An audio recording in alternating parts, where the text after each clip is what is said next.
We're all ready. Loosen up. As loose as we could get, I think. I'm a loosey boost. I'm a loose. No, never mind. I don't think you want to say to complete that sentence there. No, I don't.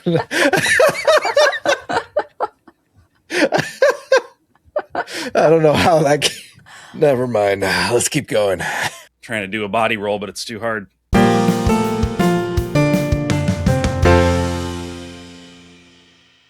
Hey, everybody. Welcome to the JRPG Pursuit, your JRPG podcast for all things JRPGs. I'm Brandon.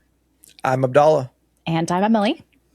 And this week, we are hitting the trails once again, them dusty trails. We are talking all about all the Trails games. Where do they fall in relation to one another? You might know it as a ranking, a tier list, something of that nature.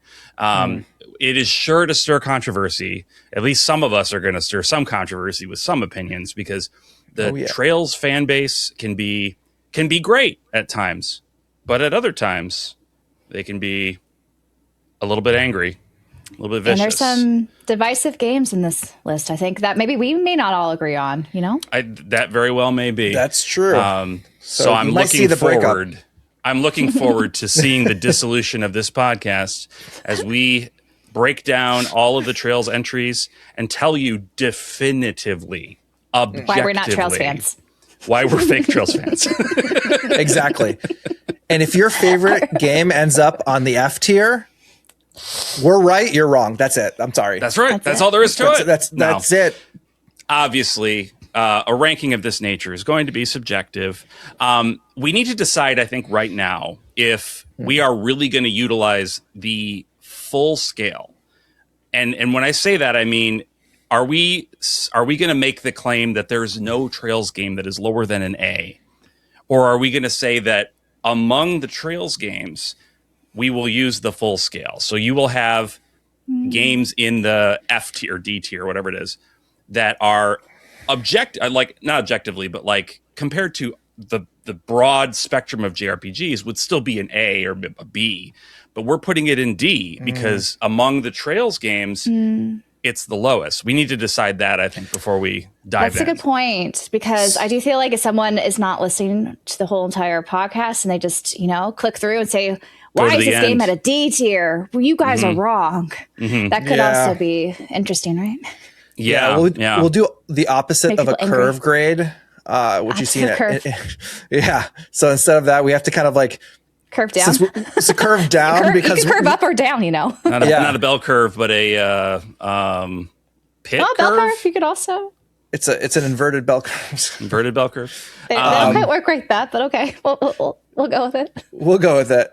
So we're curving it the other way, so that way we can be more, realistic about within our scope of how much we love Trails. Yeah, instead of Gaussian, we'll do a student T. It has bigger tails, man. For any stat nerds out there. Sorry. So love it. How do we begin? I think we all should set a precedence. Are we going to be spoiler heavy at all? Because I feel like we shouldn't, especially for the more recent games. No. Therefore, if you are not caught up, it's okay to watch this. Yeah. Don't worry. We won't spoil you guys. We are good at not spoiling you all. So we are. Yeah. We will introduce no spoilers into your diet today. Correct. Not today. We have a spoiler cast though that will do that. Yeah, I mean, that's your fault if you click on a spoiler cast and get spoiled. Like, we made it clear. Spoilers here. Come on. Exactly. So just know that. But right now, you're all good. All right. So how should we start? Should we tackle it in order? I wonder maybe if we should do it chronologically or from all of our unique beginnings, which is more of a mix. Ooh, that is mixed. Yeah. How should we do it? I mean, my order is very weird. I don't. My order is not super weird. I missed Crossbell until it was localized. Right, and then you went back. Yeah. And I went back and replayed some of the games too. So. Mine is technically weird because I started with Cold Steel 1 and 2, and then I went back and played all of the other games. Okay. I've also noticed, just looking at this, I played the Evo version for the Sky games, which is not here. We'll count them all. What's different about that, though? They add like the challenge chests. They, add voice acting in Japanese. There's some differences. Okay. There's also some, artistic changes.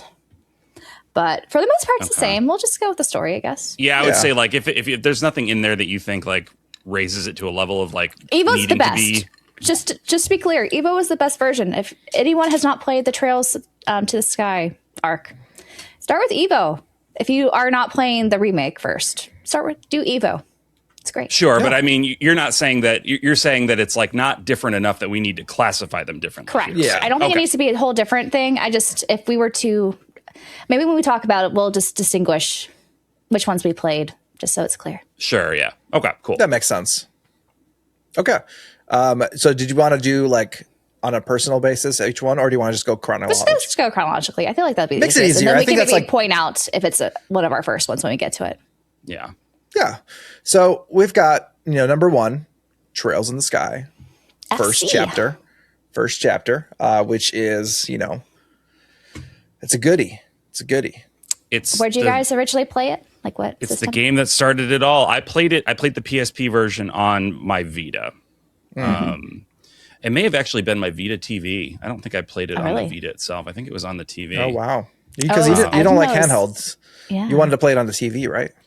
Yeah, I mean, I definitely played some games on my Vita because I didn't have the TV for. They weren't all compatible to they weren't all compatible. That's true. And I didn't have it for the whole time I had the Vita. So, but I'm pretty sure I had the TV at that point.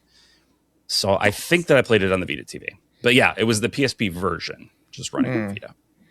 Yeah, I played the Steam version. Which is basically the XSEED Steam version, right? Like I don't think there's that much difference. There's not. In the localization, it is right?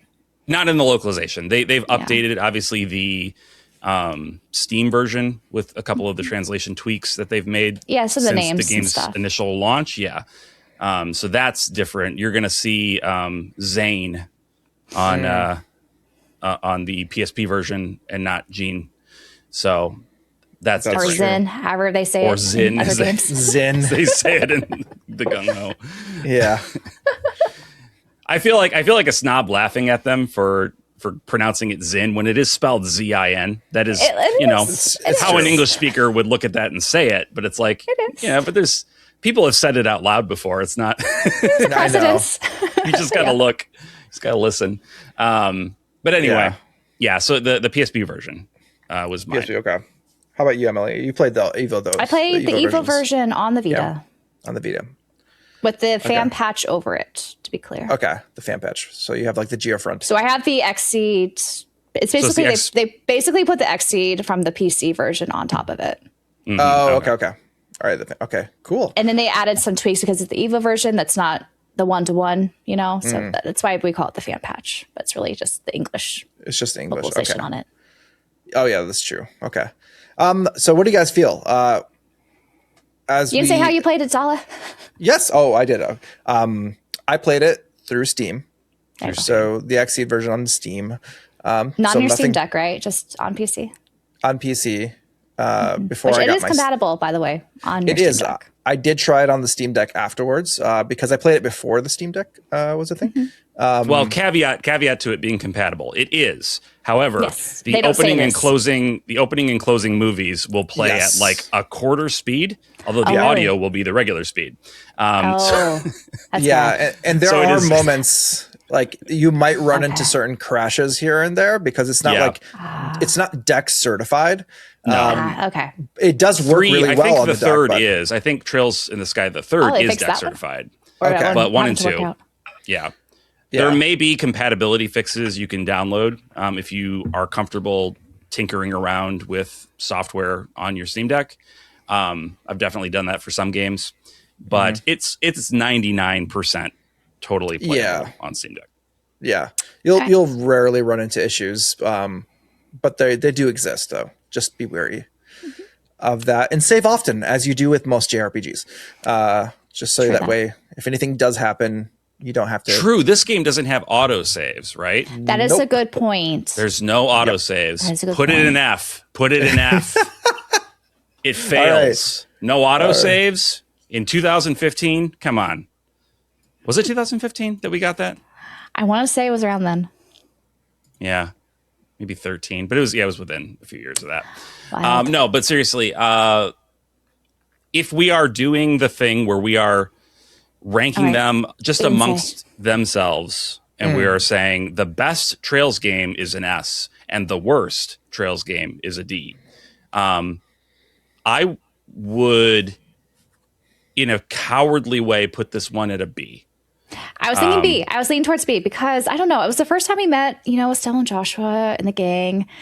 It was very sweet, to see them being so young and learning the ropes of how to be a bracer. Mm-hmm. There's definitely a charm to it. And I do think the localization, especially the Xseed version of it, added a lot of charm to the characters where you just grew really attached to them, I think, really quickly. Yeah. It's brilliantly written. The gameplay is very good. Like it's, old school turn-based JRPG, but it's a pretty unique system and unique enough that various other games have been stealing from it ever since, which I think is great. To be fair, they've also taken things like the materia system from Final Fantasy VII.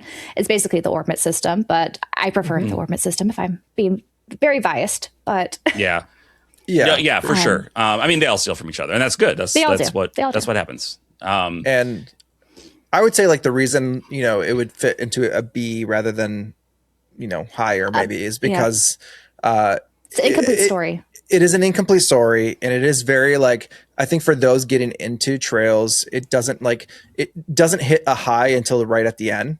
So it's a very like slow burn throughout the whole thing. So I think a lot of people kind of like it's kind of a make it or break it sometimes with a lot of people. Yeah, like there's some people who like slice of life anime and some who don't. And so I think those who don't, they might quit halfway. I know many people who never finished. Yeah, it is slice of life. It's in that sense. It's like it's a very episodic type of story where it's basically 4 episodes, four different little mini stories throughout the game, and then they all tie together, of course. And then the second game picks up from there and like creates this grand epic out of everything. I think also small. Like I think that's realistic, right? You don't usually get into a big epic and like you see the full scale of it. No, exactly. Learn little bits and pieces and be like, oh, this is bigger than I thought. My worldview has changed. Yeah. So I think, I agree with that. I could say like for, I think a high B is good. Like B plus B. So I'll just throw that into B for now. This could change. So we'll see how that goes. Okay. So we got that in B. We're all agreed. No fights yet. Fights yet. Yet. We'll see where things go. With SC though. Should I go out and say it? You say it because I already know where I want to put this. S tier, baby. Hell yeah. There it is. Oh, here it comes. You're ready to disagree? No. I don't know if I disagree. I'm thinking about it. I'm really trying to think about it. At least an A? I mean, it wouldn't be lower than an A. It would be lower than the first one. No, definitely wouldn't be lower than the first. It wouldn't be lower than an A. It's one of my favorite games ever. I still think about it, of like how things unfolded. I really try not to be spoilery here because a lot of people are anticipating the second chapter remake and no spoiler territory here. But things that go down just I think it has so a very fast-paced and cool. Yeah, like if you look at the first game being slow burn and everything like that, this game just takes that to the nth degree in terms of like just the pacing of it. You're going through like there's so many things happening in this game, and in the ending sequence to this game. No spoilers, but it's just jam-packed with lore. It's jam-packed with a lot of interesting things that as you play the rest of this, character growth. And as you play even further into the series and you think back at the ending of this one, and as you learn more, it becomes even more impactful of thinking how this, I love the ending. And it's a lot of payoff, I think, from the first game that had it set up, which I really appreciate. That's actually where my hesitation and not just screaming S and throwing it up there comes in. Sorry? Because I'm a screaming S. Excuse me, Brandon. No, I'm saying I would be in the same boat if it wasn't for this hesitation. What's your hesitation? It's just that as a from the perspective of a writer and somebody who like enjoys studying fiction and like understanding how stories work, stories have setup and payoff, right? There's setup, there's payoff. Sky SC is payoff, man. It is like, oh, that's Ultimate great. payoff. Love this payoff. There's a little start. There's some setup though. There's not as much of a setup. It's not as long, but there's some setup. There's not as much of a I'm not trying to say setup, what it and is. so because of that, it will always feel incomplete, and that's the problem with trying to talk about these games in a tier sort of list like this. I was going to tell you, they are one thing. All goes together. That's true. They are one thing. So Sky 1 and 2 together, like I would put that at an S without question. Sky 1 by itself, it's a B. Sky but you think of 2 it as by like itself, part 1, part 2, which is literally what it is. Like you prefer that makes the it latter worse. part, right? That makes it worse for me. That Really? puts it at an A. If I look at it that way, that puts it at an A. And that's where I would fall with it. You guys have me 2-1, so you can I have a question definitely now. If this is like, say, a trilogy, like in a movie series or like a TV show, and you look at isolated episodes that you prefer over another, even though, they're all kind of integrated together in a series, Can you think about it that way maybe, or no? A well-written trilogy will still tell its fully contained story within each chapter of that trilogy, right? I think there's fully contained stories though within each chapter. For Sky. I think for the first chapter, it's a little different. Like, this is so hard not to be spoilery right now. I just want to blurt it out. But I feel like first chapter is contained, right? There's different things that are happening on with those dynamics. And the dynamic shifted in the second game. Yeah, I feel like first chapter leans in on them going through their junior bracer adventure and learning about the world, and there's like the outliers of like, or the outline of what the narrative is going to look like as they get deeper into the situation. But the first game kind of just sets the stage of like, here's the characters. It does have a contained story, but then it ends on a cliffhanger. So like you have the full story with a cliffhanger ending. The thing that kind of sets it up for the second game. Yeah, the thing is with the second game, there's no cliffhanger ending, really. No. It's more complete. So I think of it as like, they are a two-parter. I mean, you have to you look at them as a whole, but at the same time, they each tell a separate story. They focus on different things, I think, narratively. I am 60% convinced. 60%. I get what you're saying. I think that's basically correct. Something about it still doesn't quite feel, in absence of part 1 being kind of with it, doesn't quite feel S, but I would be happy to concede it as an S, because I feel like that is likely to be what most people feel about it anyway. Like, it's good. Like when this game comes out this fall, it's going to like blow people's minds. Yeah, we have it there actually on our list there. It's a little too soon to say, this is going to be placed, but my suspicions, it's going to be a definitive S tier. As long as Gung Ho doesn't mess up the localization, which the jury's still out, but as long as they don't really mess it up royally, it'll be an S. It's going to be, I think, the top of the best Trails game. Yeah. And I think we have to be careful with so I get what you're saying, Brandon, but I feel like most games in this tier list is going to have that problem because they all kind of feed off of each other. It is, and that's why I say that's exactly. They will have no S tier. Trying to do it to a tier ranking for this series is so hard because none of the games stand alone. Like other than Sky FC. Sky FC technically stands alone because it did stand alone for a while. Yes, and Nayuta, that could be a standalone. Nayuta has a strong argument to be made as a standalone as well. Yeah, it could technically be standalone. But I would say let's not think of it too much in terms of a complete, because I feel like package. A complete package, because Trails as a whole is a complete package. There's no it's hard to I can't not think of it that way. Like I can't, you know what I mean? Like that's just how I think about fiction. So, but no, I'm with you guys. If you want to call it S, I think it is certainly worthy of that ranking, even if I would waver on it a bit. Okay, we can always, reevaluate once they're all on the board too. Yeah. See how we feel. Yeah. All right. Sky the Third.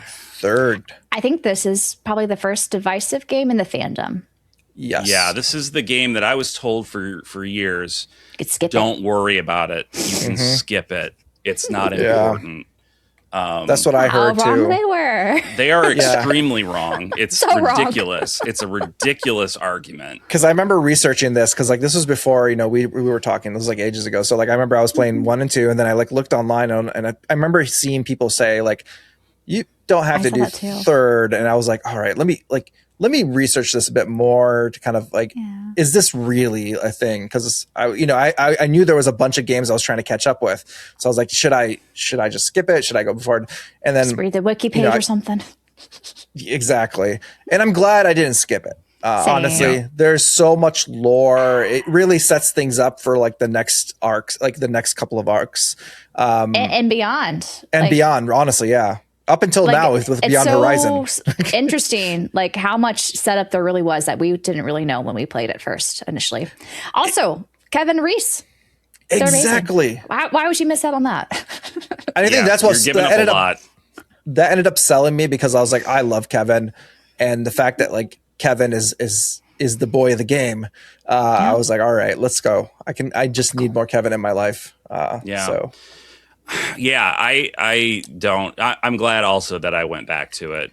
I will say I have some criticisms though with how they structured it. Yeah. And there's emphasis so much on mini games, which I'm not a big fan of mini games. Yeah. The kind of scattershot approach to game design that they took with this one, very experimental. Not really always in a great way. In my opinion, like it. I think the story, like what it does to the lore of the Trails series, is like top quality. Like if you are into the story of Trails, if you're into the lore, Sky the Third is absolute gold. It's brilliant. I did not enjoy playing it. It wasn't the most fun experience. It was a very long dungeon. For me, it was very pick up and put down. Like it took me a long time to finish it. It's a process for this one. Like I think it's the only game in the series that I'll say I didn't enjoy playing. Wow. Yeah. So like in my head, I think of it as like this game feels like from a gameplay perspective of how the gameplay feels like a D. In the grand scheme of Trails, but is elevated. I think it might. I could say that it could be elevated to a C because of just how good the lore is and how I was thinking much B-. deeper. With the I was also leaning towards C, so maybe we meet in the middle there on a C if Doll's at a D. I would say I was trying to say that I was gonna fall on C, but like I would say from a gameplay D. Yeah, the gameplay is like D, but like from a story perspective, I loved it. So like it jumps up. I know Kevin Reese. I mean, they would be. They're part of the story. Without them, it'd be a D, be an F. It would be a D probably without them. Honestly, yeah, without them, it probably would be pretty low. I would recommend we put it in C+ for now, and then continue to reevaluate as we go, because I might change my mind on this one. I might make it like higher into a B- minus as I think about it more. Like I'm just going off of like pure emotion right now. I'm afraid if I think about it more, I'll want it to go lower because I just really didn't enjoy it. Like I enjoyed it so little that I switched it to very easy on my first playthrough. I've never done that on a first playthrough. I play on normal. I switched it to very easy because I was like, I just don't want to be. I don't want to do this. Just get me to the story, get me to the stuff that I'm here for, and I'm good. So anyway, we'll continue to consider. But what's next, Dalla? Let's move on to Brandon's favorite protagonist, Lloyd. Lloyd's your favorite? No, he's being I'm being very sarcastic. What did I miss? It's his least favorite protagonist. Lloyd. Lloyd. So people have gotten mad at me. People have gotten mad at me about this. I just got to tell you, as a blanket rule for me, when it comes to characters in fiction, the farther they fall on the D&D good, like chaos. What is it? What's it called? Character alignment. Lawful good, chaotic evil. That character alignment. Chaotic neutral. The more on the poles a character is on that scale, the less I like them. I don't like lawful good characters all that much. They're boring to me. I don't like chaotic evil characters that much. They're just like not thoughtful. They're not like They don't. They're feel one-dimensional. Like characters. They're one-dimensional. Yeah, they're not dynamic or anything for sure. Lloyd is like the most lawful good of any Trails character. He's the golden retriever of Trails. He's the Reed golden a little retriever. bit too, but I would say Lloyd more. Yeah, Lloyd is Reen like the ultimate. Reen is like a little bit more neutral good. He's like neutral good. That's true, but leaning towards lawful. But yes. Yeah, he's like ultimately will choose lawful, like he'll make lawful alignments 99% of the times. But anyway, but his personality is more neutral. We're not there yet.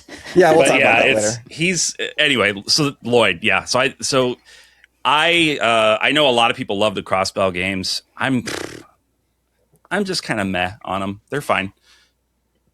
Question. I know you first experienced it with the fan translation that was not good. Have you since played the new localizations? Yeah, I have. And did that change your mind a little bit at least? It did. It did. That's good. It improved. So just for the backstory, for those of you who don't know, like she said, I played it wasn't even a fan translation exactly. It was like the raw, unedited machine LLM type. It wasn't LLM, but you know what I mean? Like just that kind of like machine translation. Yeah. And it was so bad and I could barely understand what was happening. So that definitely like colored my experience with these games, the Crossbell games. I was less excited about them. I also wasn't in love with the whole cast. I feel like Lloyd and Ellie are both kind of vanilla, and Tio's cool, but like also extremely like she's that one of those characters, right? That's just like unemotional. That's like her character trait. So it's like, okay, you've got vanilla on this one hand, and then you've got like just not emoting on the other hand. And then there's Randy, and Randy does a lot. He's funny. He's a goofball. I love Randy. He does a lot of the heavy lifting in my mind on the cast. And he's like the most dimensional, like, and Wazzy, especially. And Wazzy, when you get into Azure and you get like Noelle and Wazzy added to the group, that dynamic improves, I think. But so like I had a lot of reasons why I was never super big on the Crossbell games. The official localization from NIS America, originally by the Geofront fan localizers, is very, very good. And it does a significant amount to like improve it in my mind. But it's still, I don't know if it's because of how I experienced it first in part or what, but it's still like a lesser for me. Yeah. I know a lot of people also have issues with it's like a cop story. They're just not interested in that sort of storytelling, of like, let's do some good, for the good of the police department and all that. I feel like I actually would have liked it more if it was more of a police story, because what they did was they basically took the police and made them bracers where they're finding people's overdue library books. I'm not kidding. They made them the gophers for sure. Yeah. And basically trying to appease these people so that they like the police more. Yeah. Because they were basically, over our hands and knees or whatever the expression is, trying to do whatever they can to make the people like them. Yeah, it's what they do with every Trails arc, is that they make the main cast some sort of bracer-esque, manufacture some reason for them to behave like bracers. Yeah, exactly. Like I remember that's just a staple. Emily, when we were at Anime Expo in 2024, I remember we were at the Q&A with President Kondo, and somebody asked a question of him that I was like kind of like biting my finger when he said it, because I was like, yeah, I agree, but also this is kind of a crappy way to do this. But he asked a question along the lines of like, every game has like characters that are just basically being like bracers. Like, is it going to be different for Van because he's like an adult with a business? Like, I'm paraphrasing, right? But like, Kondo's response was like, oh, Van is different because he kind of works on both sides of, good and bad.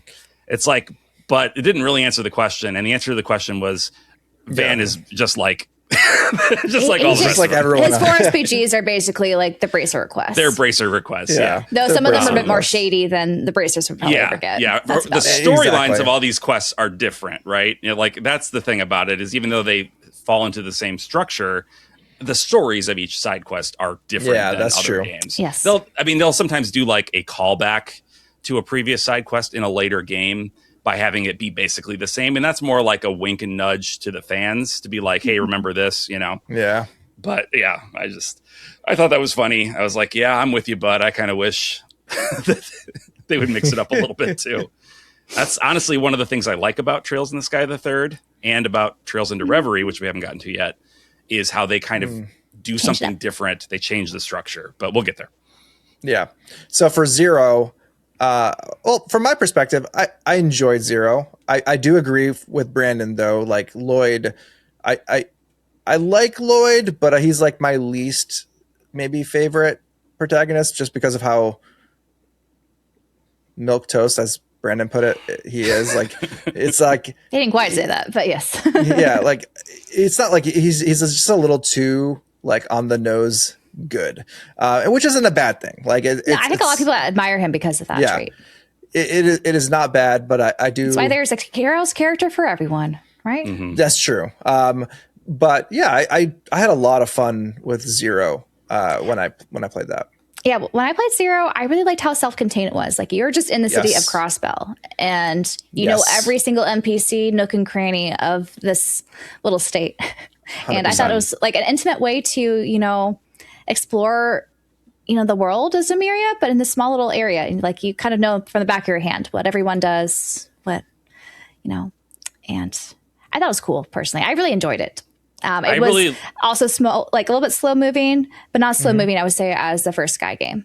Yeah. I liked talking about the NPCs and stuff. I liked that you would like find out connections between characters just kind of organically. Like, you know, I remember when I first played it, the better translation when I could understand it, you know, going into somebody's apartment and talking to them and like kind of ascertaining that this was the mother of Noelle and what's her, the police lady, what's her name? Fran. Like kind of piecing that together and then being like, oh, okay, so like here's their history, here's their backstory, and you just kind of like stumble upon that. The game doesn't shove that in your face. It's just like, you know, here it is for you to find. Look for it, you can find it. It's cool. Yeah. I loved exploring like Crossbell because like that was a nice thing about it, because compared to you know Sky and later when we talk about Cold Steel and things like that, it's very much a contained experience, and you get to really know Crossbell. And I thought that was really that exactly unfold. It really helps to really, you know, as we move forward into talking about, let's say, Reverie or things like that, it really helps create some empathy to what's like how the characters are feeling in those games once you've played these. Because you're really rooting for Crossbell, man. Like they are a small little area. Everyone's trying to step all over them. Exactly. You're really rooting for them. Like you just feel bad and you want them to succeed and just be their own entity and like take care of themselves and not have to be stepped on by Urbonia or Calvert or anyone like that. So I liked it. Emily, what do you think? I saw Brandon, I know you have a lot to say about Zero. Where would you say you place it with everything that you've mentioned? I mean, if I'm trying to look at it from the perspective of like, what does it do right? What does it not do right? I think it does more right than Sky First. So, I think it's more self-contained story. Like there isn't as much of a cliffhanger, you know? Yeah, so like it wouldn't really make sense. I think Lloyd, on the other hand, is a less likable main character to me than Estelle is. He's less interesting. I wouldn't say he's less likable. He's likable. It's just he's likable. He's less interesting. Yeah. You're right. You're right. Less interesting. That's all. Yeah, you're right. It's hard to beat Estelle. It's hard to beat Estelle. Estelle's the best, man. Yeah. So that's almost not even a fair comparison. No, it's not.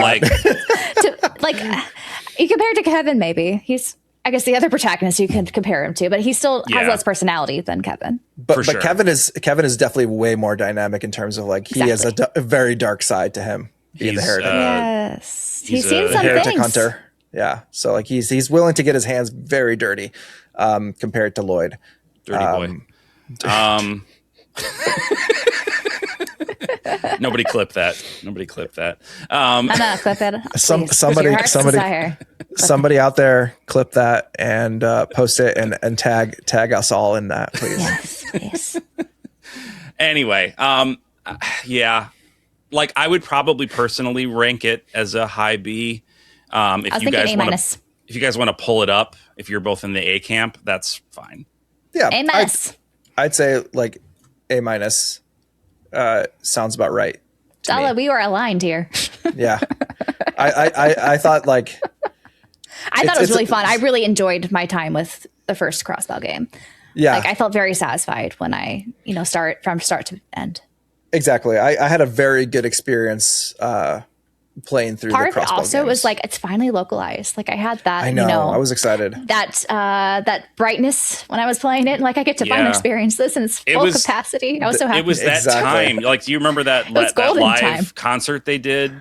Yes. Where they announced officially the localization of these games and stuff. It's like what a time! As good as a time as it is to be a Trails fan right now. Like that was the first time as a US based Trails fan where I was like, oh my gosh, this is happening. Like they see us. It's after actually all these years. After all these years, it's finally happening. So like the hype that went into playing Zero so much, and it didn't. Like it wasn't disappointing, I think, when I played it. So I think that probably helped it become maybe a better experience too overall. Yeah, like I walked away like finishing that game just ready to play the next game. I was like the biggest grin on my face. I was very happy with the experience, and so I think A minus sounds about right, because that leads us into Azure. Stuff went down like off the bat. Like they didn't lead you into it. Like it just bam. Yeah, true. Which I thought was nice. That was different too. Yeah, and you're because they didn't leave like a huge cliffhanger at the end, at Zero, and so what I think leading into the cliffhanger, what could have been the cliffhanger, honestly, I thought was cool. Yeah. I think that Azure is a better game than Zero. Agreed. I think that's kind of universally thought of in the fandom too. Like that's a lot of people say it's like the best Trails game. Yeah, a lot of people are wrong, but they are. I mean, I don't think it's the best Trails game, but I really like it. I really like it. I do think it's a very good one. So I would. The thing is, that's when they start playing with things that mess with your mind. Like they went there, like around the ending, Yeah. And I didn't really expect it. They tried to distort a little bit of your perception of things, which it's kind of cool to see that starting there. The only like hangups I have with this game is it starts. I feel like this is the first game that really starts the idea of villains being like the sympathy towards villains after the fact. Redeemable villains. Yeah, that's true. Like, I did not like that. And not like casual villains, like genocidal villains. Like these are villains that had no redeemable qualities of what they were planning to do. And then just a little slap on the wrist. Yeah, a little slap on the wrist, or like they're all just like, it's fine. We had a it worked out. It's all right. Yeah. So I think this was like the first You were game. hungry and you were grumpy, and it happens to all of us. Or you had a good reason. Not really, but you had a good reason. Yeah. I think that's like my only gripe with this game specifically is that it was the first game that I remember like being upset. Really, like, why? I was like, no, like this person's awful. Like, no, they should be locked up forever. Stop with this lawful good of not. It's okay for people to just be like, they're pretty bad. Like there's, I don't know. Yeah. I want to say like one person goes to jail and that's it. Like they all should have at least been in jail. But anyway. Yeah. Anyways, you're right about that. You are right about that. I do think, it doesn't necessarily hurt the overall story in my mind that much. No. That's more of a series issue. That's how I view it anyway. It's like that's true. But I just wanted to bring it up as like a point. It's a very good point. It's a very good point. And if you are frustrated by that sort of thing in Trails, understand you are not alone. We all feel you. Yeah. But I don't know, having that reaction too, I think that also speaks to how like much of the story impacted us. Yeah. Yeah, no, exactly. That just means like what they went through was really like well written and terrible from a good perspective, from like how. Also, something we haven't mentioned is this is also, I think we're starting to see more improvements in the orbment and battle systems, with the turn-based kind of mechanics and the S-crafts, trying to find a better balance compared to, the original 2 Sky games, which I think we should probably acknowledge as well. Yeah, they are steadily improving. I don't think they nail the S-craft balance until Daybreak, to be honest. Really? I thought for me, Reverie. I thought it was really? Great. Reverie is like peak. I felt like I could still abuse the hell out of Reverie, S-Breaks and Reverie. But in Daybreak, yeah. you can't abuse them anymore, and that's kind of where it was a turning point for me, where it's like, okay, I have to strategize in other ways now. But anyway, we'll get there. Back to what you said, Emily, about the game kind of playing with your mind. Like that's something that, this is where that starts, and it's something that Falcom does a really good job with is kind of using tropes in storytelling that you don't even bat an eyelash at. You don't even think about. It's just like, oh, it's just a trope. It's in a lot of different fictional stories, games, anime, whatever. But then they subvert it, and sometimes they don't subvert it until like a game later.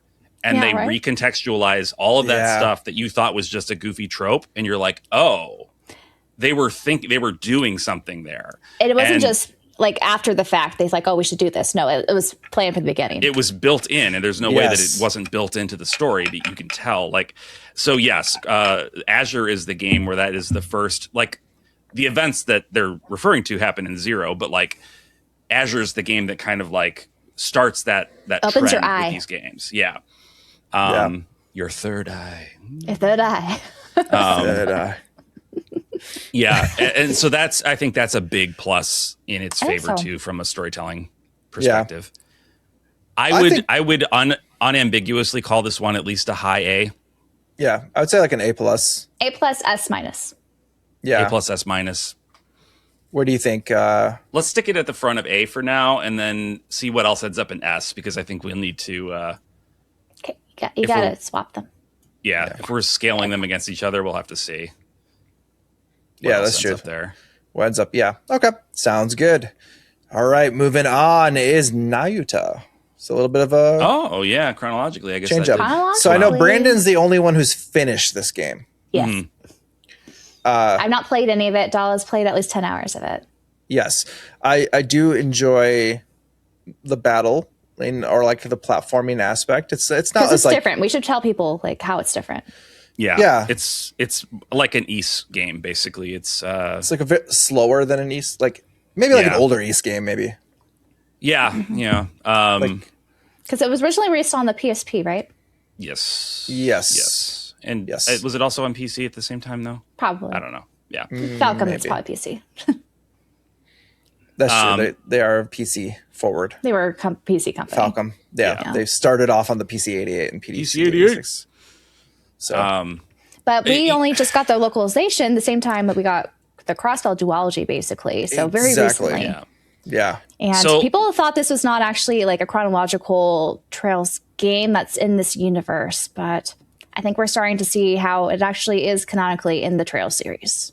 Yeah. So for a long time it was thought of, and it was like people would speak about it as if it were established fact that this was a spin-off. It was not related to the series at all. Mm-hmm. Don't worry about it. And I had no reason not to believe that for a long time until they announced they were bringing it to America or to the West on modern consoles. Like the only reason I can think that they would take what is a pretty okay, like late 2000 or like, early 2010s action RPG and bring it to a modern audience today is if it is important to the story. I can't see Falcom wanting to spend the time. I can't see NIS America wanting to invest the budget into a game that is not likely to be their bestseller unless it's important. So I suspect that it is to the grand plot in some way. If you just look at like the worlds of the game seem very different, right? And you like that seems pretty clear if you're paying attention to the story in Nayuta. Like they use a different calendar system, right? Like you have the Septian calendar in Trails, the main series, and Nayuta uses something else. So it's like it's got to be a different world, right? Well, we don't know. Maybe, Still maybe don't know. not. We have theories. But we don't know. Exactly. So it's something that we're going to see as we get further past Beyond the Horizon and see where things go. But with the way I think Nayuta is like it could be kind of a standalone game, though. I think we kind of alluded to this before. If you haven't played a Trails game, you probably could start here if you wanted to. Absolutely. Yeah, there's nothing in this game. No reason why not to. Yeah, there's nothing about this game that really forces you to play any of the other Trails games to really get the benefits of like the story and whatnot. It's a very straightforward story. very contained. Not long. It's like 20 hours. Yeah. The gameplay is, it's fine. It's a very kind of slow action. It's not like. Yeah, I would highlight the boss battles. I think the boss battles are actually really cool. Yeah. And it's unique. Ease. Yeah. But other than that, I mean, it's a little action. I would put it in a D for this list. That's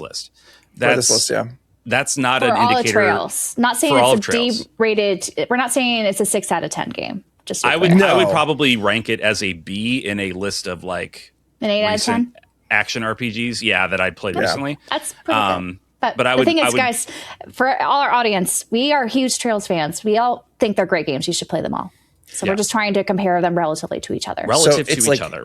Exactly. So like D doesn't actually mean D in like the holistic sense of like video games. Like video games. It's more of like within the scope of Trails, this one is like, a little bit like we understand why people would skip it, but probably you don't want to if you want to have the whole story is what seems to be kind of unfolding here.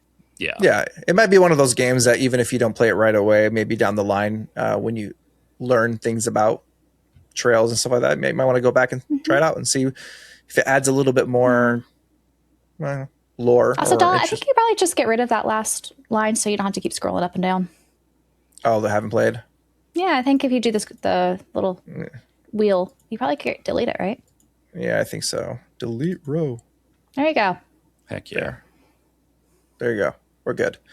Okay, so Nayuta, we'll just go with Brandon because we both. Brandon, you are going to be our ranker here. Yeah. Well, you'll rank this one specifically because I enjoyed it. I did enjoy it, and it actually the other mainline stuff. It actually feeds some really fun theories in the Daybreak and beyond games. But yeah, that's where I'd put it. Sweet. Okay, moving on. Now let's get into some Reen. Some sweet Reens with Cold Steel 1. How do you guys feel? What's your should I say? Oh, okay. Go ahead. Emily, you start it. It's probably my least favorite Trails game. Okay. But again, this is all relative. Yeah. For me, it took me a while to warm up, I think, to all the characters, the cast, and the combat. And all the little side missions you had to do for the main story. It's I think even more of a slow burn than I felt with the first guy and first Crossbell game. Yeah, absolutely. And because of that, I think I wasn't enjoying it when I was playing it initially, but then it warmed up to it.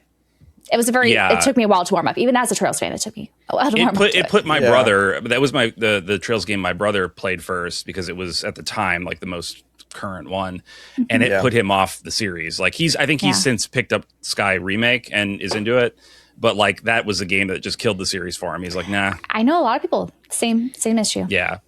Like my issue with it, like there is that it's got the same slow burn of Trails in the Sky 1, but it's also like double the length. So it is. You feel the burn longer, way longer. So like it doesn't. You don't get as many. The payoff doesn't happen till much later. Like it's 70 to 80 hours in. It's a longer story, and the gameplay is because I played it on the PS3, like the original release. The gameplay is infuriatingly slow. I played it on the Vita. It's even worse. Oh my god, it's like that's why it's so it's so slow. I've since replayed it on the PS4. It's better with especially high speed mode. You can do the high speed on the battles. Like luckily, I played on the PS4 version, so it was.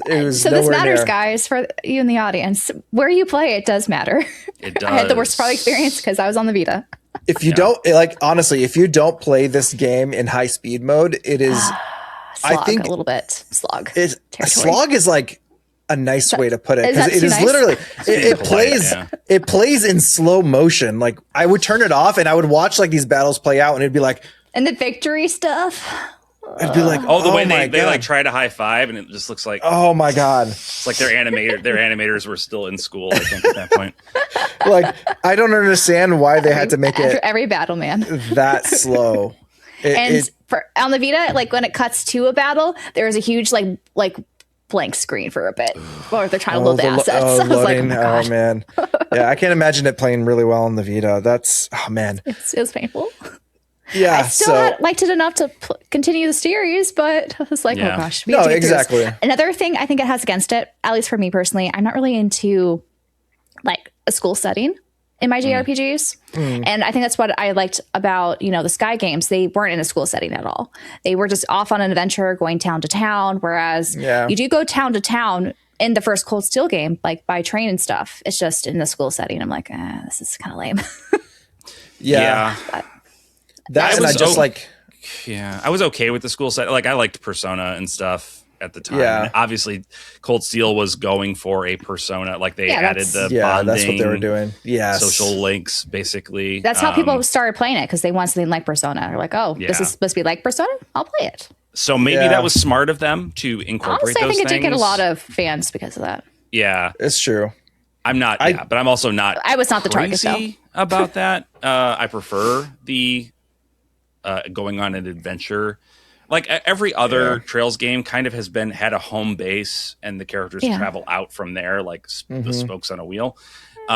Sky, the first, is really the one that is like going on an adventure, and you're not returning where you came from. And I do like that a lot. I do. But Cold Steel, I didn't dislike it as much as you. I would probably put it at a C. I could agree I would with put it that. behind Sky the Third. I would put it behind Sky the Third as well, but I think C minus. Yeah. Yeah, because like the ending was great, though. I will say the ending was great. Yeah, I enjoyed. I ended up really, getting attached to the Class 7 characters. It just took a while.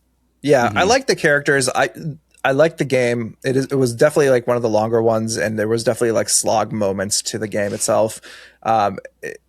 For me, I'm not a big fan of like the dating sim aspects to it. I like that was more just meant canon. to me.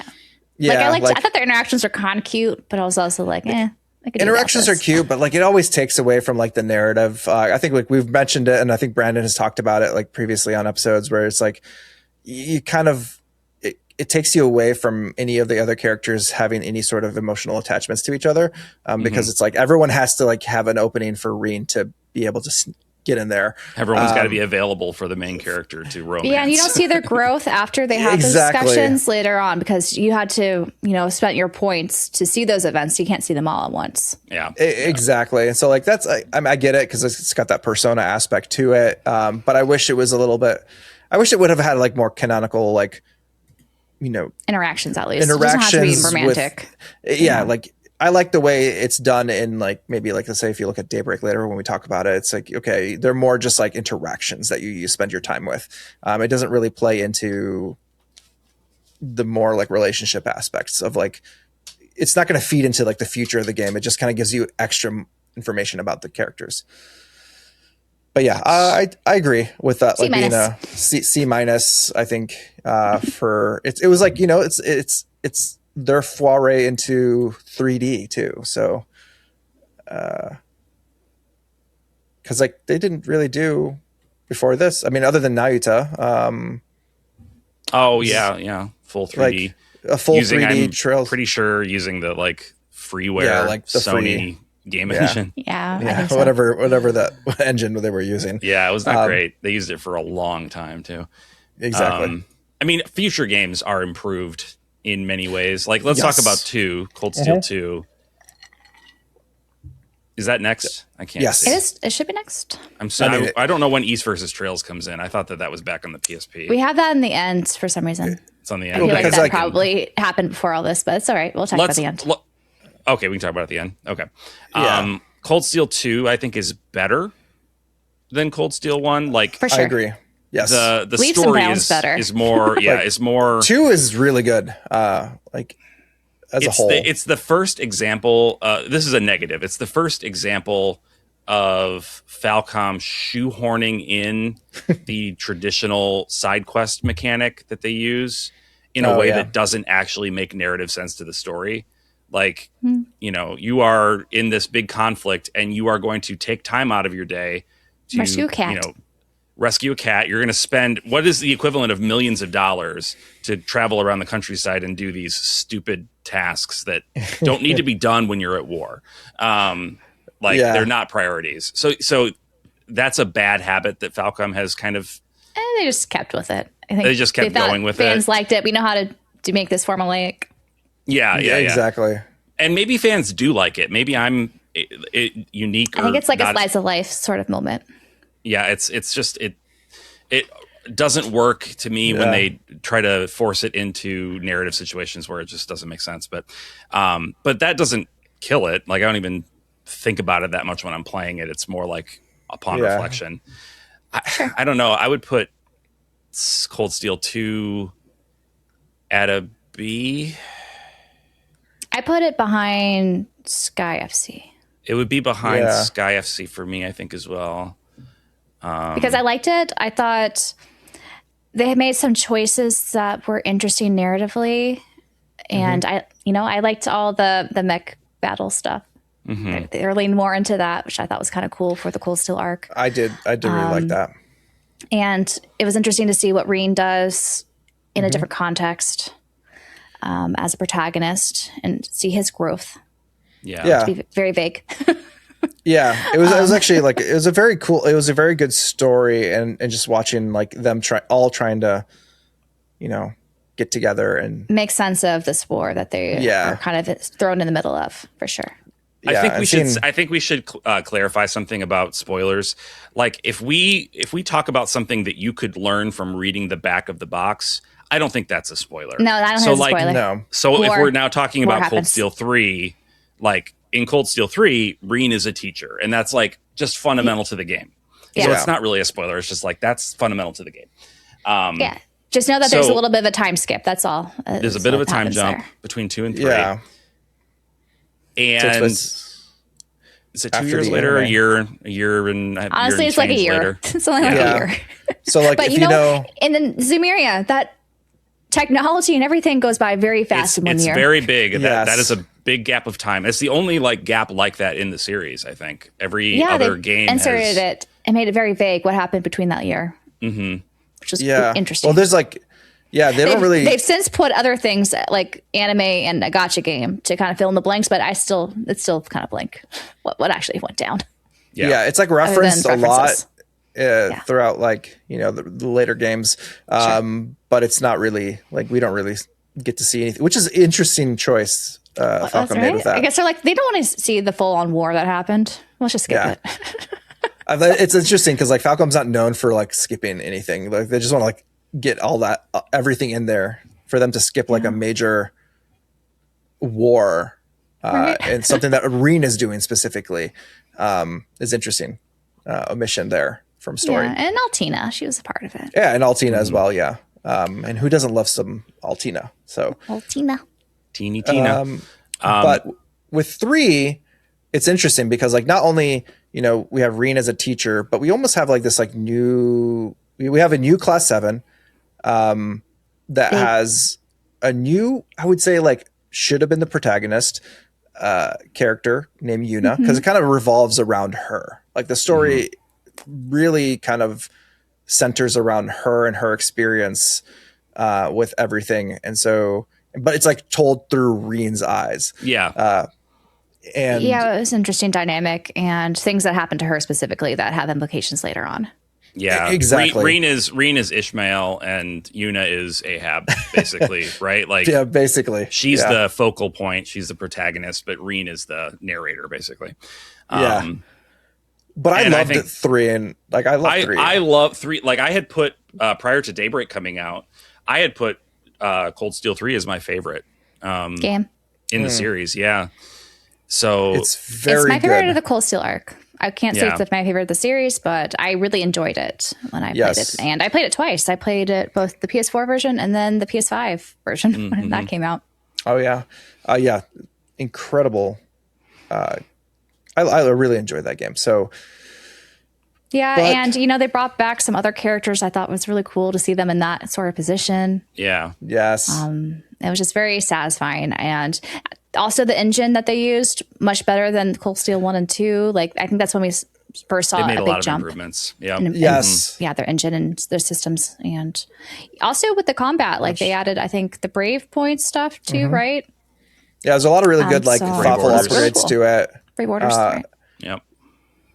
it was, yeah, like I think the gameplay, the mechanics around everything were just like way more optimized. Even the orbment system was upgraded. They had the master quartz too, and how that exactly all works. It was cool. Yeah, there was a lot changes to this one that I think were just good all around changes. But I mean, yeah, I think for me, I would put this somewhere in the A. I would put it up there myself as well.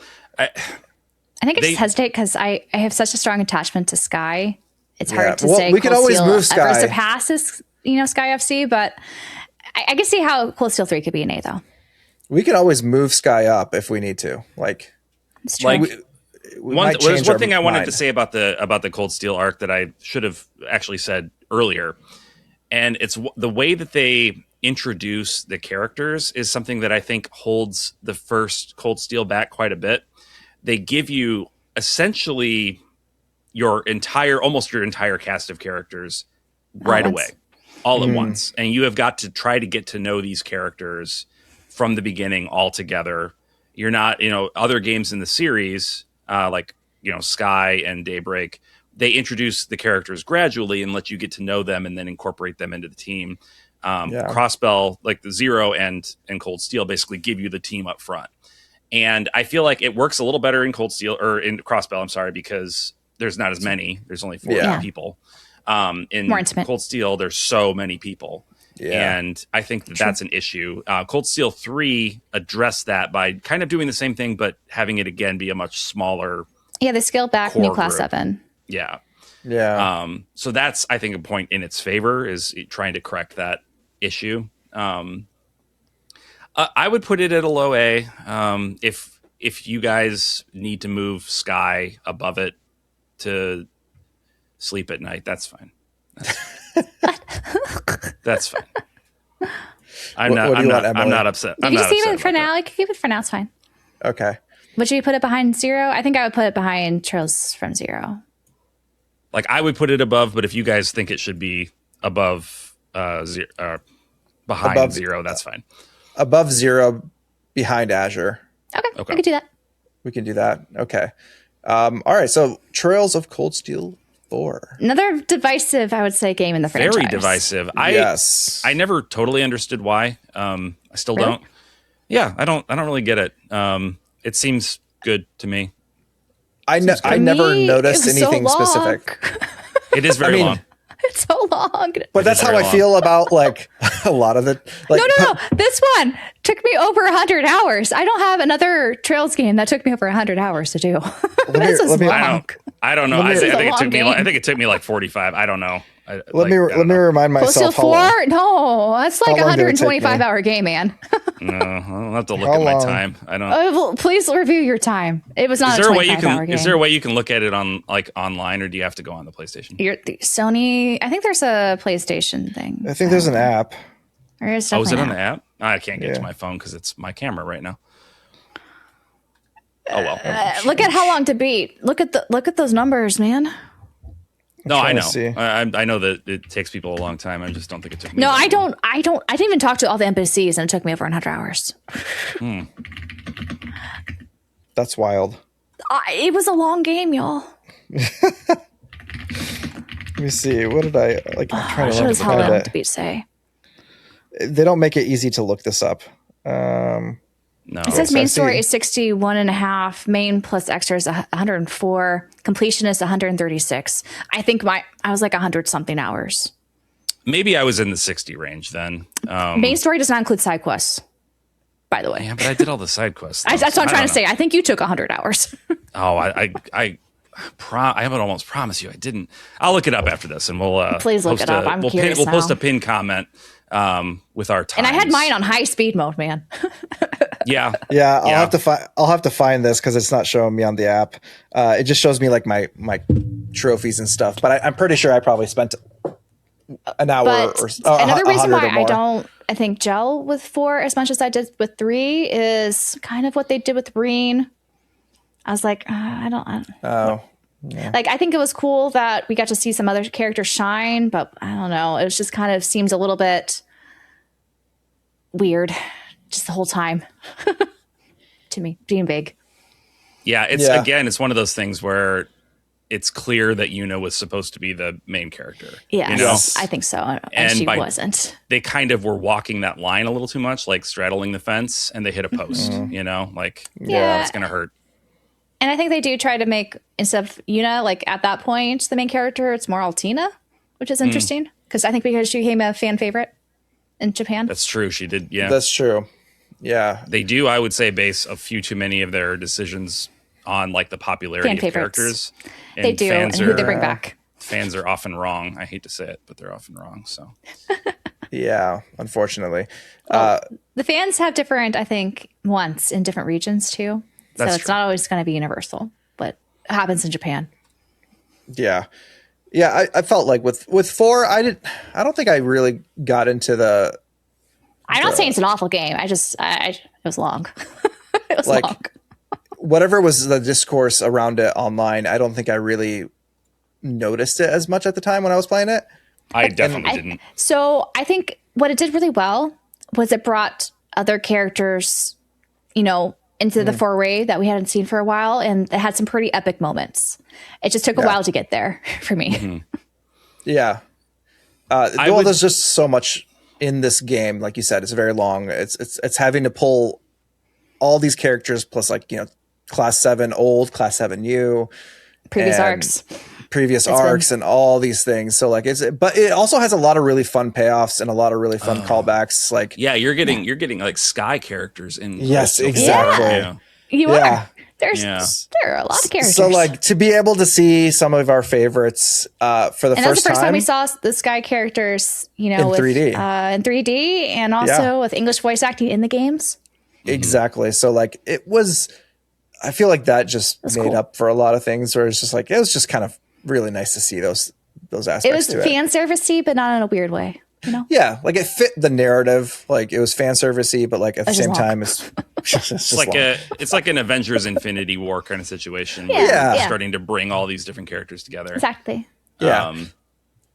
I would call it a high C. Oh, I was surprised. I was gonna put it behind Cold Steel 2. In the B. I'm willing to put it behind Cold Steel 2. I don't think it was that bad for seed level. My main complaint was long.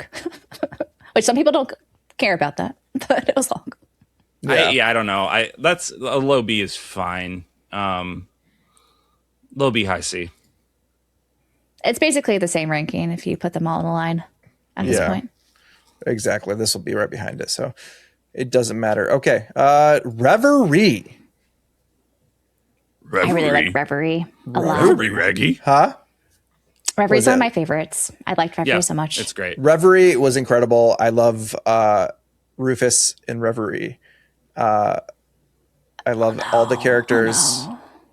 I didn't say anything about him. Okay. Just he's a character in Trails of in Trails. He's just great in Reverie. Okay, he's just great. He's a great character. And I love all the new characters that were added. I think they were all just really. I think how they basically took what they did with Sky the Third, but made it more interesting with how they made it in between game, and tied not only the Cold Steel arc together, but the Crossbell duology arc together, and inserting the new characters, which I think I was hesitant at the time. They're just adding these new characters. Why? What for? But no, I think it really fit what they were going for, and I really ended up enjoying those new characters a lot.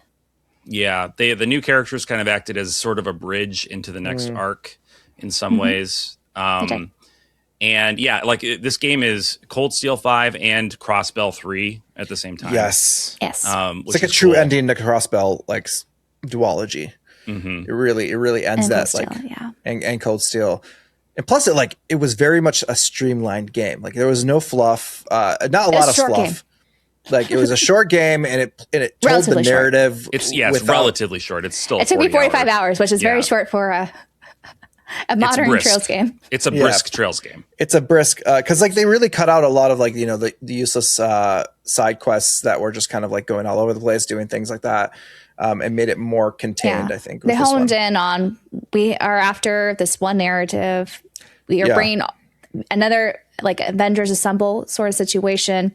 Yeah. We are integrating this new, these new set of characters into the narrative too, which I guess one thing to criticize is you kind of had to read a book that was in Coastal 4 to understand more about the new characters. Yeah.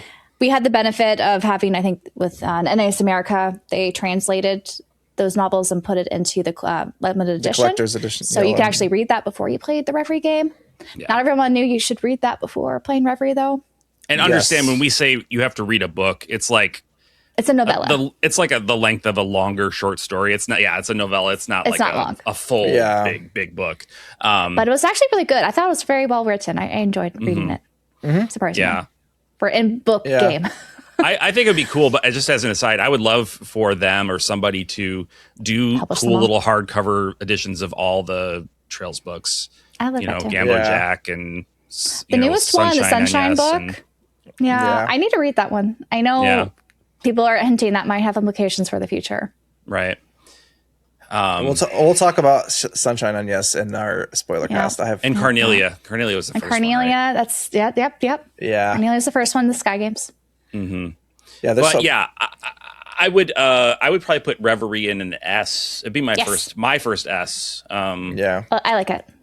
SS. Because it's like a representation of what I love the most about the Trail series. And I think that's the best combat they've had for the traditional turn-based for that traditional stuff before the hybrid. Yeah. Oh, that's true. Yeah, it's incredible combat. What were you guys like? See above SC? I mean, I would because I said it's my first Okay, I'm gonna put it above SC with an asterisk that I think Sky, like the remake of SC, is gonna probably be my top S when it comes out. Very possible. Very possible. Probably, yeah. Yes, that's true. Here. Okay. So there we go. To happen. Now we are finally in the modern, arc. The Calvert of Trails, the Calvert arc, and so with Daybreak 1, Daybreak 1, I think is an incredible game. I love Daybreak. I love Van. I think he's my favorite. He might be one of my favorite protagonists. I think especially of the male protagonists, he is number one. He's one of my favorite protagonists of all time, outside of Trails. I think he fluctuates between best and second best in terms of Trails for me. Estelle is often my favorite. Sometimes Van creeps in Estelle's there hard. when she's taking a nap and he sneaks in, and I'm the same way. It's true. Yeah, it is a hard choice because I do love them both. But I think that's what makes him a really good protag. Yeah, that's his thing. That's the other thing. That's the thing about Estelle as well. She has flaws that make her interesting.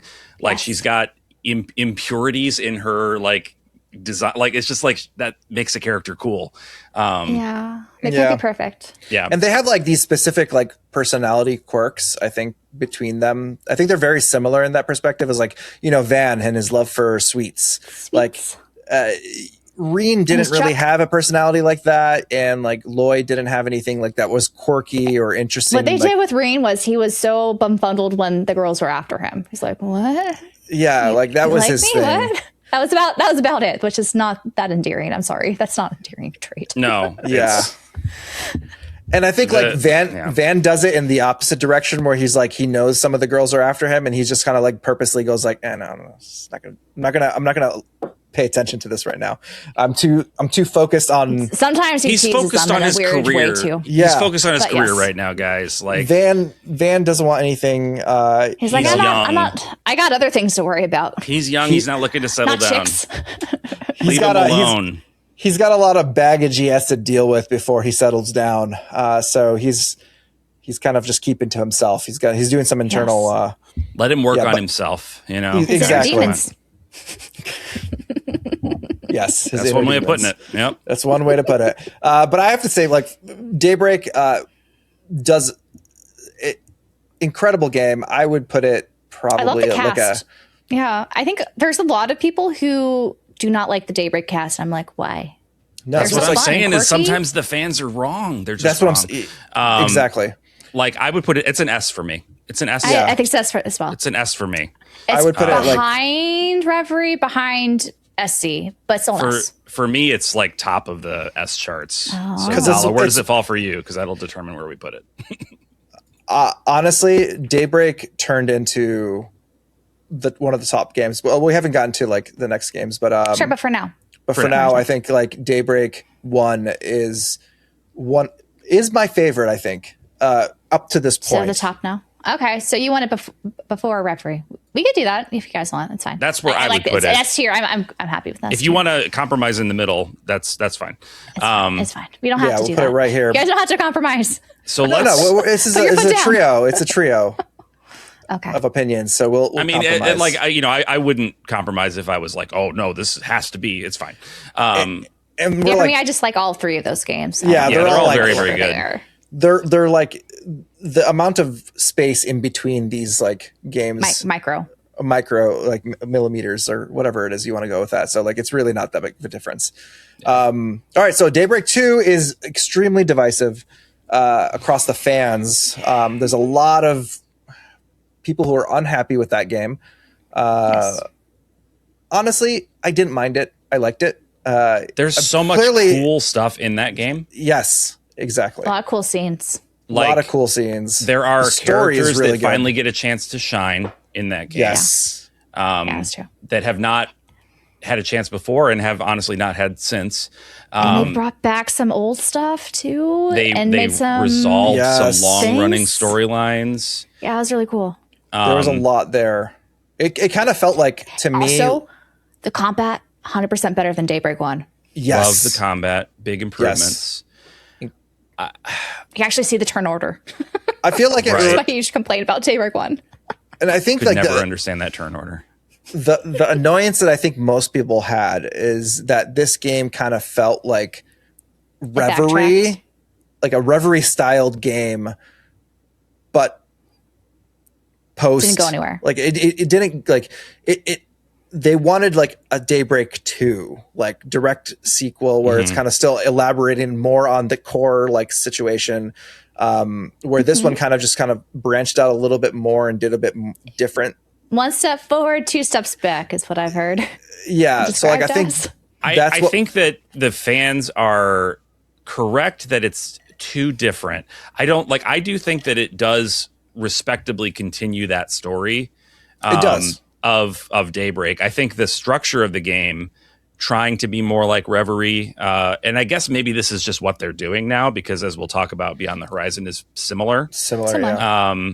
So they're doing this kind of like chapters where you kind of choose the order you want to play the chapters in at times. I don't care about, like, it's fine. It's 6 of one, half dozen another for me. Like, to be clear, for Daybreak 2, there's not really a choose an order. It's just they kind of roadmap it for you. Well, you can choose. Do you want to do the A route or the B route first? And you go That's true. So that's really all there is. Yeah, and the cast was more divided, which was kind of weird for a second game. They were all in different places. Yeah, that was also I would say. But I think the biggest complaint though was some things that went down, but then was taken back because of circumstances of the story. Yeah. I think that's what most people are upset by. Like, why did you do this? Like, you didn't have to do this because it went nowhere. Yeah. But that's, I think, which part for me, of, I thought it was interesting. I thought it was interesting that they played with an element that we hadn't seen in the game yet. And as we'll talk with the next game, it has implications for further down the line, which I thought was interesting. Like, you kind of had to have the stuff that happened in Daybreak 2 for Horizon to make more sense or kind of work out the way it did. Exactly. Like, this game had to have happened in the way it did, with the story it did, for Beyond the Horizon to make sense. Yeah, and I think looking back at it, I think people would probably find this game more, like, they'll have more respect for this game than I think initially they've had. I will say it reintroduced the concept of the randomly generated dungeon, which is a blight on gaming, and I hate it. So for me, that drops it down to a B. For me, it would be a B, just because of that, and like the pacing. Again, Trails struggles with pacing, but it had a pacing issue. It feels a little more pronounced in Daybreak 2 than in some of the others. So, and they kind of stalled some storylines that would have been nicer for them to elaborate more on. Yeah, I agree. Wes, would you put it? I would say maybe. Would you put it in between Trails in the Sky and Cold Steel 2, or 2 and 4? between or at the end? 2 and 4. 2 and 4. Yeah, that's what I was thinking as well. Like, I liked it. I thought there were some really cool moments. Yeah, no, I and genuinely again, the enjoyed gameplay it. was great. I liked the gameplay. Mm-hmm. Yeah, I They really finally loved made it. the field stuff feel better with different characters, and you could see the turn order. Yep. Lots of Now, improvements. Let's get into the newest one that's been localized. Horizon. Yes. And also the newest one ever in Japan too. Yes. Currently the latest entry. Completely caught up with Trails alongside Japan, and Beyond the Horizon was an incredible game. To me, I think it was everything I wanted it to be and more.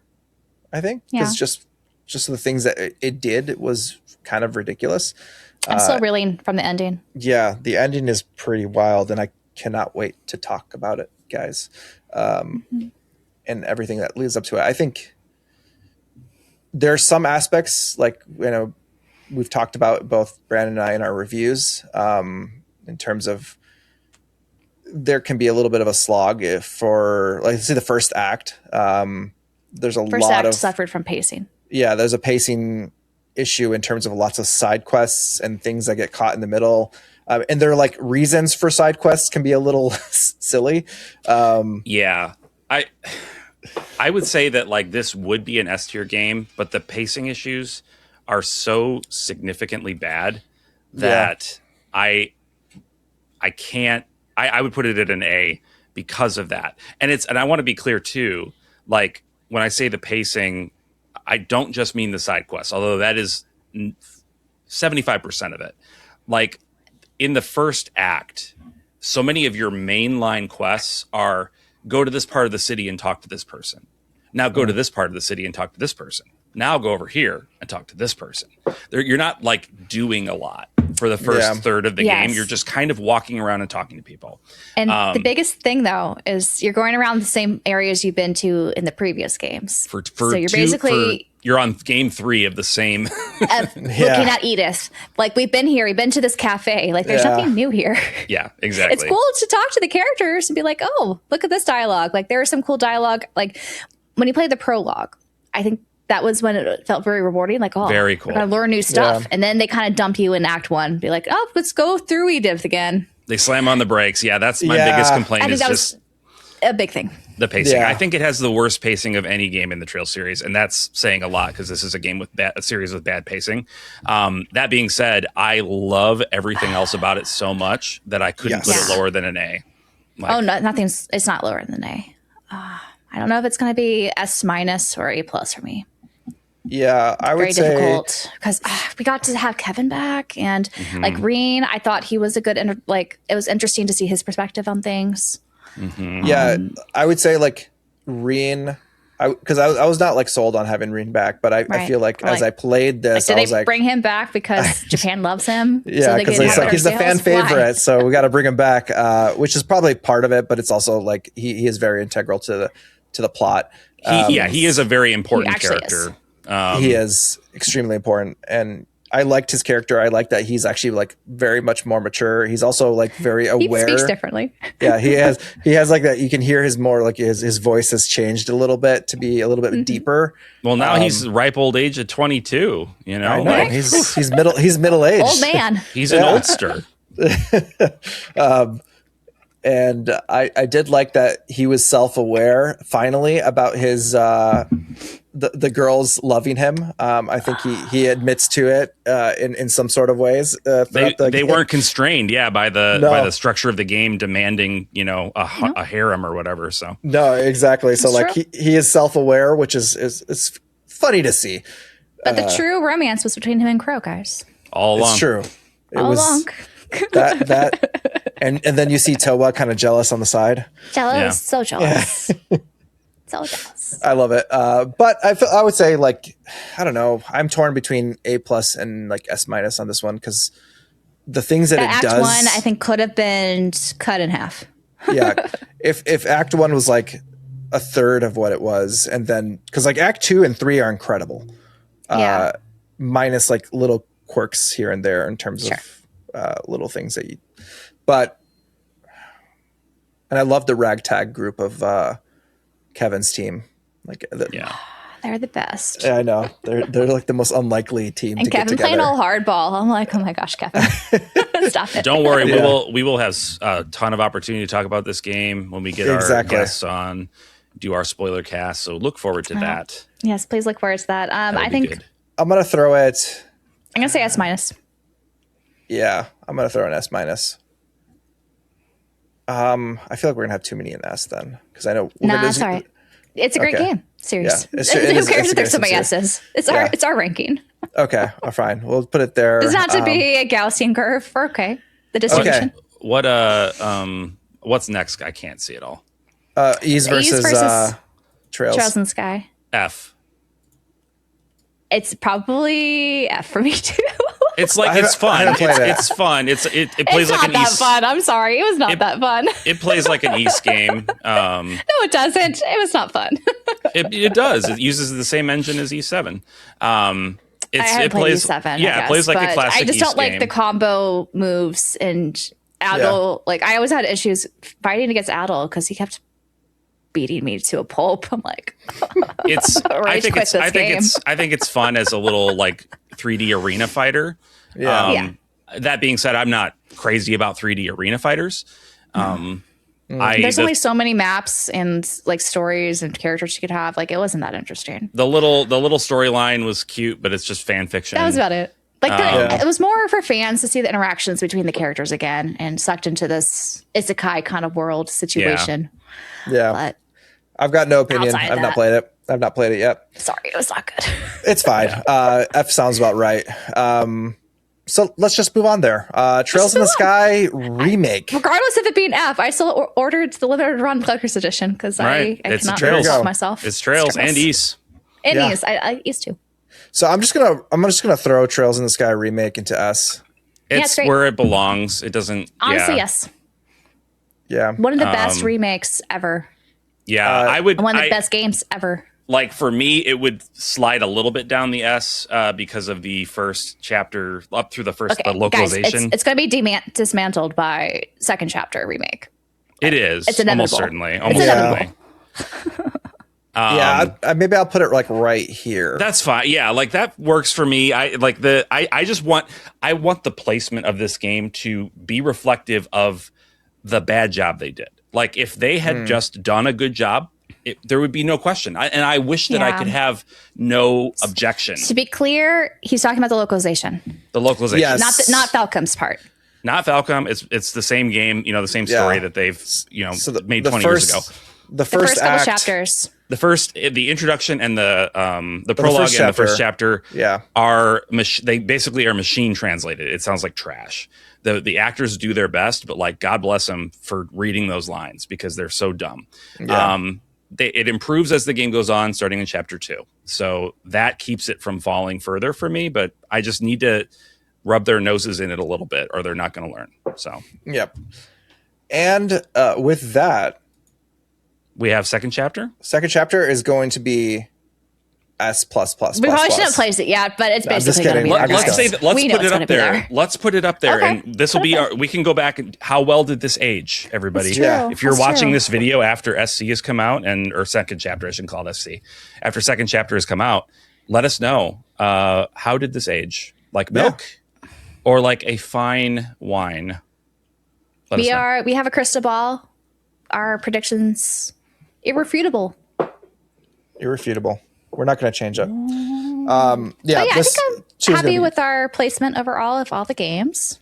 Yeah. Like, I think some of the ones, like in the tiers, they could be shuffled around a bit. Doesn't really matter. At the end of the day, I think it's clear we like Trails. Like, I guess Nayuta and Ease versus Trails in the Sky got a little bit of they're the least trails of the trails. The long tail. Yeah. But they're definitely not trails at its core. Which makes sense for them to be. This. Yeah. That far down in the Trails ranking. It's not what Falca or Trails is known for, so. Right. Exactly. So let us know, though, in the comments if you agree or if you disagree. Let us know how terrible our take is. Everyone has their own opinions. If you love East versus Trails, let us know. Alternative Saga. If you put that in an S, is that an S tier? Let us know why. Yeah. I probably will never play it again, but I probably won't either if I bought it. I had a good like 5 hours, with it. At this rate, I probably will never play it. And I think I haven't touched it since. Yeah. But yeah. It's been a great time. I had a lot of fun talking about this. And I did too. I'm glad we finally talked about all the Trails game all in one video. Exactly. So I hope you all enjoyed us ranting about this, and look out, because soon we'll have a spoiler cast for Beyond the Horizon with some fun guests that are going to be on. So, all the spoils. All the spoils. We'll be deep diving into everything. So make sure you've played it, and we'll put this little spoiler. It's a spoiler cast, so that's a warning. You'll know. You'll know. You should know. You should know before you look at it. Yeah, don't watch it if you haven't played it yet. So make sure you go play it and then watch it. Thanks as always to our members for supporting the show, making this possible. We really appreciate you. And if you're a Pursuer Plus or Pursuer Plus, stick around for the after show, which we're going to record shortly, and you will see it and enjoy it, I hope. Okay. All right. Take care, everyone. Bye now. Bye.